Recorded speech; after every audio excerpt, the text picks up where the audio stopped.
If we're being perfectly frank, Enzo was teetering on the edge, wasn't he? Of becoming over-aroused. Absolutely. He was teetering on the edge. Could be a little bit rogue at times.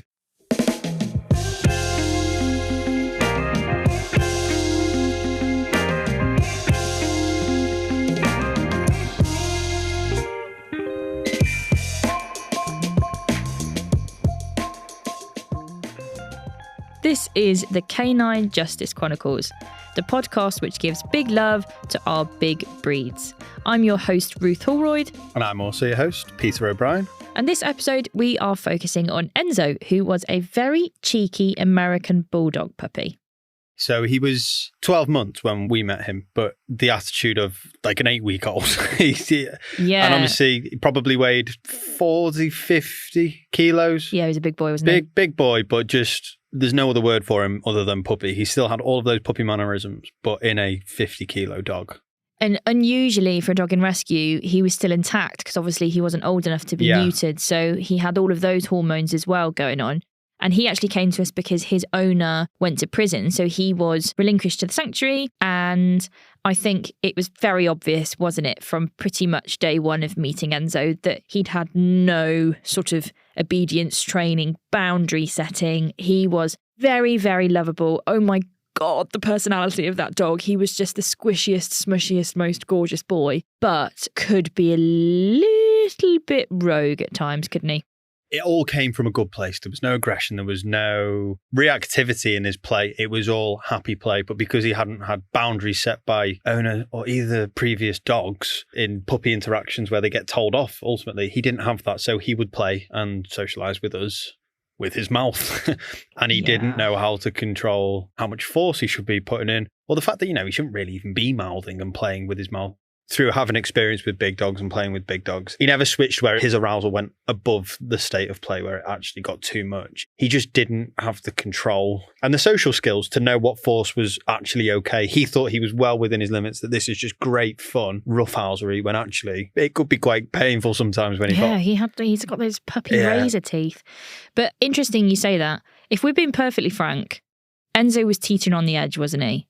Of becoming over-aroused. He was teetering on the edge. It never did reach that point, but it could have very easily. No, and that's why I think the rescue trusted us with him, is because, as I've just mentioned, of having experience with big dogs, that when they get aroused, you have to be able to recognise it, when to then lower the energy and calm back down. Yeah, and get back on a level, isn't it? Yeah, and some owners might not pick up on those subtle cues. But then equally, it's people on the outside looking in who may not be dog people, and they see Enzo getting to that level. It can look, there's no control either from him or from the owners. And that puts, unfortunately, in the category of out of control, this kind of breed. You're looking at getting seized, really, in this day and age. And being destroyed, ultimately. Yeah, all it needs is one person to make a call. He loved tugging. That was what he really loved doing. He loved ragging on toys. He'd make this grumbling sound as he was tugging on the toy. He hadn't been taught how to not get overexcited and start to redirect. And so we'd wrestle with him a lot as well. And he absolutely loved it. But evidently, this was a very large puppy who had been let down because he'd not been given the foundations for success. And as a result, whoever adopted him was going to have to put in the extra legwork, if you like, to make up for what he'd lost as a pup. Looking for me at teaching all dogs, any breed, but even more so the large breeds, that you're the decision maker. Got to remember, we're taking these puppies at an age when they would have the pack teach them, their mother, their close family members, how to behave, how to respond to other dogs, how to respond to other things in their environment. We're taking them at that age, so we then become effectively their guardians. And we can't just sit back and let them try and figure it out for themselves. We've got to get involved. We've got to put boundaries in. We spoke recently with Joe Sutherland from Pet Professionals and Puppy School in Sussex. Pet Professionals is just an awesome pet service which offers everything from cat grooming to guinea pig claw trimming to obviously the canine side of things. So they run various puppy training classes, everything from unvaccinated puppies. There's an online class that they offer which absolutely sets the standard and sets the foundation for a successful relationship with your pup. And then they've obviously got the Puppy School franchise as well. And then they offer a class called Transforming Teenagers, which is just an awesome class for that sort of funny age, 9 to 18 months, where things can get a little bit spicy, particularly with your large working breeds. And also, of course, the one-to-one behavioural side of things as well, they specialise in. Jo has always traditionally had working line Labradors. She's always had gun dogs, but her circumstances changed recently. She had children and she decided to get the Cavapoo Minty. I actually met Minty and she's delightful. She's gorgeous. She's really friendly. We sat around her kitchen table and we had a really good chat. Minty was resting in the other room and we talked about an awful lot. My name is Joanna Sutherland and I'm the co-founder and owner of Pet Professionals. In my role as a veterinary nurse, in practice and working as a behaviourist, I saw so many problems that were from early experiences, lack of or the wrong experiences. And I wanted to be part of the preventative side rather than just the solution and fixing those serious behaviour problems. With Puppy School, basically, it's a course that I've never come across a course as good. So we cover a huge variety of areas and subjects to make sure that you're going to end up with a puppy that's adapted for life with humans and all that was going to get thrown at them. In Pet Professionals, we've designed a puppy preschool, which is for really, really young puppies. So you can come even before you've got your puppy as a spectator. It's an online course for unvaccinated puppies. And we're taking advantage of that single event learning or minimal event learning that happens in around the sort of 8 to 12 week age and also before with the breeder. So that course is covering all sorts of things from socialization, rest, how to get rest, looking at all the needs of everybody in the household as well, so that you end up with a harmonious household. And then moving on to Puppy School, that's for vaccinated puppies. You can start any age up to 20 weeks. That one is, like I said, the best course that I've come across because it's holistic. So you're not just teaching your settles and your recall, which are all very important and what everybody wants, and your loose leads. You're also teaching how to socialise and basically everything in between that you could possibly need. Socialisation, cornerstone of responsible pet ownership, in my opinion. I think the best thing to do with that is a really good checklist, a bit like a good trained spotter.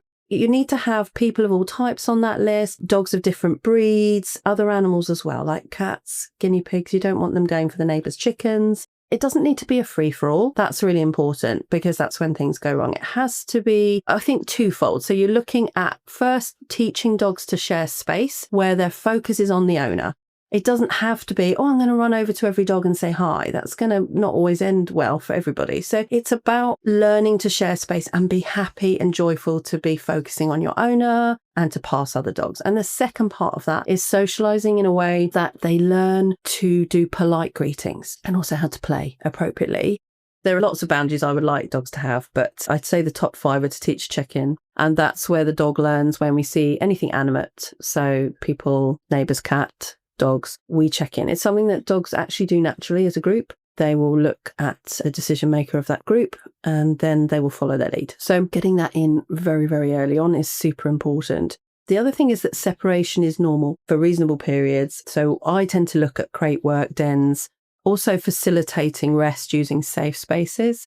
One of the biggest problems with all puppies and dogs I find is they don't get enough sleep. So the beds are in thoroughfares, the beds aren't the right size. Dogs need to lie fully flat to get REM sleep. We give them these nice lovely donut beds, which are great for dozing but not for sleeping. Then you're going to get more irritability, more inappropriate behaviour when they go out and about. So sleep is really important. When I say separation, I mean we don't have to be following the owner around. I'm comfortable with going off and getting the rest that I need. And obviously teaching a settle cue as well. That's really important so that you can enjoy going to the cafe or going out with friends or having friends over. The settle cue that we teach in Puppy School isn't a sort of stay in your bed. It's a relax, you're not needed right now. And I think that's a really important boundary to teach. An ignore cue, which is basically on my request, ignore anything. You never know when it could save your dog's life, even if it's about to eat something that could be poisonous, that sort of scenario. And the last one would be mouthing, particularly important in the large breeds, is that teeth do not touch skin. They don't understand that because when puppies play with each other, they use their mouths to play. It's challenging. And with the large breeds, it can become painful quite quickly. The other thing with Enzo, it happens with a lot of dogs, well, this caliber of breed, big, mastiffs, bull breeds, they have rapid growth in the first year, 18 months of their lives. And it's super important that you manage their development and that they're not overdoing it, that they're getting enough sleep, the diet is correct, and how much exercise you're giving them to really just make them super healthy and sturdy from a physical point of view. Now, unfortunately, with Enzo, he did have a couple of physical health complications. He wasn't getting sleep because of the high stress environment of kennels. It never sleeps. There's always noises. And for someone who lacked confidence because he didn't have these boundaries and these social boundaries and general obedience, he didn't have that confidence in himself. So he was probably quite nervous at heart. He was quite an insecure dog, really, wasn't he? Yeah, and the kennel themselves said that he's not able to settle. And God forbid, any of the staff walk past his kennel door, he's just always bounding on his rear legs. He wants to know what's going on. He just didn't back himself. He didn't have confidence in that situation. Of probably felt scared and wanted to just know what was going on and that reassurance that everything was okay. But going back to the physical complications that he had, was one of his kneecaps basically just kept dislocating with the just relentless bounding on his hind legs. And it really limited what we could do with him under the vet's advice, which again, detrimental to his health. He's not getting any physical activity because he needs to rest his knee, but then he's not able to rest his knee because he's constantly bounding with all the stress. And it must have been really tough for him. It was certainly really tough for us and for the kennels to try and find a solution to this. The solution was Enzo shouldn't be in a kennel. Enzo needed to be in a home where he had the space to decompress and relax, and he had quiet and peace so that his knee would eventually be able to repair itself. And he'd get to the point where he could start doing all of these fabulous things that we've talked about, where he could go out healthily and safely, and he could have these really wonderful, positive socialization experiences, start to habituate positive behaviors as well, and generalize those. But that was really, really difficult to manage when you had such an unstable puppy, for lack of a better term, in that sort of high stress environment, which he was. It all comes back to what Joe's just been saying about how important the sleep is, how important managing growth and this socialization and general obedience, just in terms of making a confident young dog, really is. And he didn't have any of that, really. Pain's a huge cause of behavioural problems, and something important to note about large breeds, their growing pains can be quite significant. It's important that they get their rest and that they aren't pushed to train too hard with certain exercises, because then you're going to get pain, irritability, and again, potential socialisation is going to go not the way you want it to, or your training sessions won't. But they are designed to power through that, so sometimes it can get quite critical, the pain levels, before you've even noticed, so it's something to be mindful of. The most common problems that spring to mind are your fear or your nervous aggression towards people, fear aggression towards other dogs. You get territorial guarding, so you can't have people in the house. You get destructive behaviours. Particularly a large breed, you might have to shut them away because you haven't taught them not to bounce all over the guests, teas going everywhere. It might not be a negative thing, but they might not have been taught those boundaries. So they're now shut away. Now they're anxious. Now we've got a potential negative to when visitors come. Having these boundaries and having this socialization done in the right way and the training done in the right way will prevent all those problems. But training is, for me, all about learning to speak to your dog. It's about communication. If your dog doesn't know what you're saying, how are they going to do what you want them to do? And we need to learn to speak dog. Obviously, without becoming anthropomorphic, as we said earlier, we become their guardian and we need to speak to them. So training, when you train any cue, you need to train it in multiple environments so it becomes generalized. And you also need to proof it. And by that, I mean increasing level of distraction from very small to when the dog's ready, when the puppy's ready.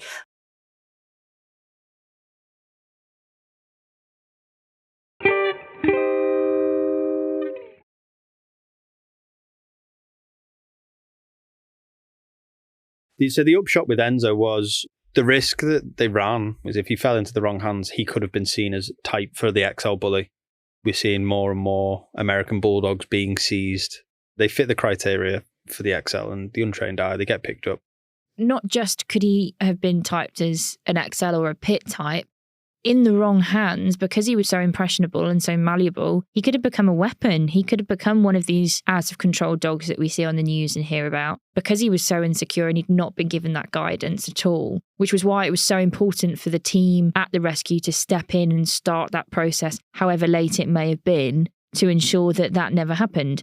because it was touch and go for a long time, because the rescue were acutely aware that, yes, okay, he was not an XL bully, but he met things like the height criteria. He obviously was a bull breed, so he was jowly. He had a cracked skull, as I like to say. He was a big boy. He was muscly.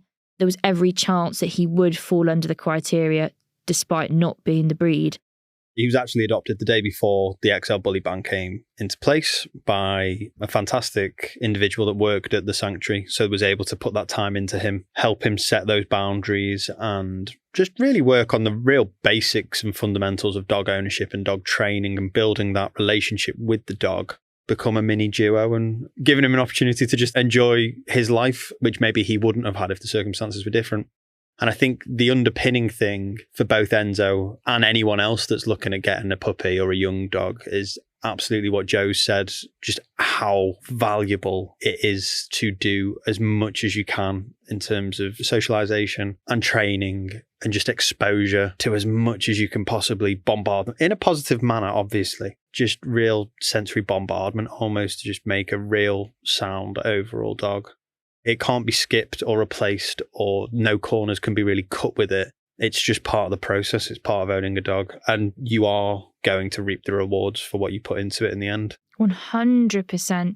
This is a life we're talking about. This is a sentient being. So it's our job as their guardians to do that. That's our duty, really. And as Joe has certainly reiterated, and we're going to jump on the bandwagon as well, puppy classes are a fantastic means to get that really positive socialization where it is kept really light-hearted and low pressure. And a good puppy class trainer like Pet Professionals and their puppy school franchise can recognise actually when perhaps it's not appropriate for a dog and maybe they're not coping and they need to step back and work on other things before we can build back up to that, so that we're not overwhelming our puppies and creating negative experiences which can then cause problems later on down the line as they grow up. It's about keeping things fun and light-hearted and really, really positive so that you've got those solid foundations.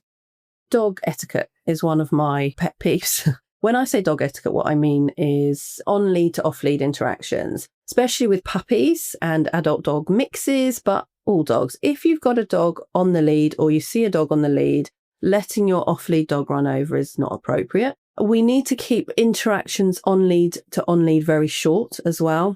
And so that all comes back to what we were talking earlier about the training, having a good recall, having ways to communicate so that that etiquette can be put in place. We don't know why that dog's on a lead. It might have just had surgery. It might be nervous. But irregardless, when you're on a lead, it takes the dog's ability to flight response away. So you're then left with fight or feel quite stressed. And even the most well-rounded socialised dog, if they're on lead and a dog they don't know comes hurtling over, it can be a bit intimidating. So it's about teaching our dogs to greet each other calmly with a sniff rather than jumping all over each other. But yes, having that recall or a really good heel command. Everyone needs to enjoy the space, don't they? Everyone has the right to be out enjoying the public spaces. And with basic training, we can all have a fun time, out and about.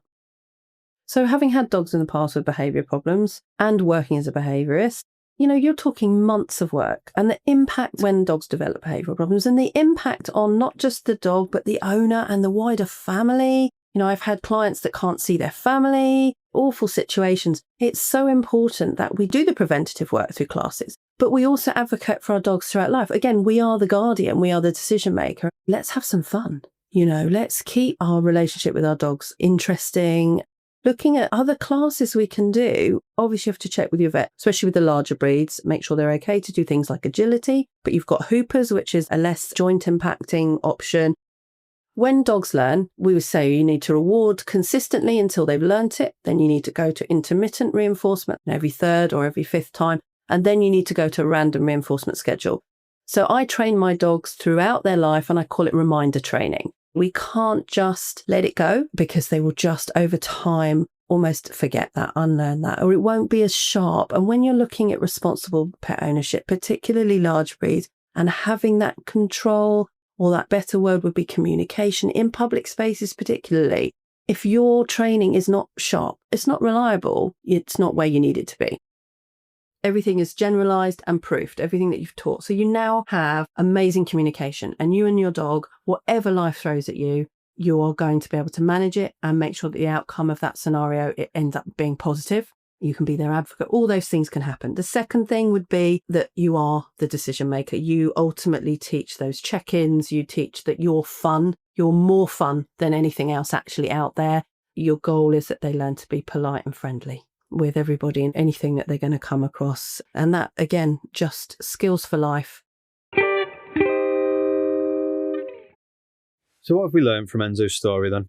That you can't skip out on the basics. You can't skip out on the fundamentals. That is non-negotiable. That should be part of your planning process, because ultimately you are shaping a life and you want to do right by that dog and make life as easy as possible for not just them, but also for you as well, and make sure that you've got the most harmonious relationship with your dog so that you can live the happiest, fullest life together.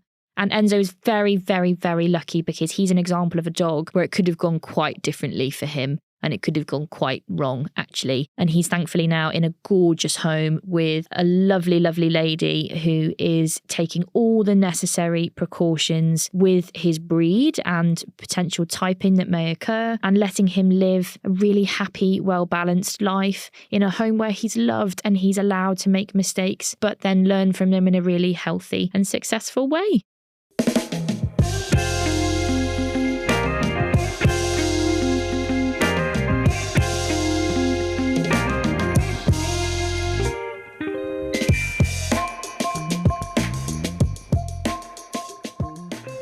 This is the Canine Justice Chronicles. I'm Ruth Holroyd. And I'm Peter O'Brien. Thank you very much to Joe Sutherland from Pet Professionals and also Puppy School for giving us such an invaluable insight into puppyhood and creating happy, healthy dogs in the long run. You can find them at www.pet-professionals.co.uk. Responsible dog ownership starts with you, because small changes in our mindset leads to big changes in their world. Let's be the owners that our dogs deserve.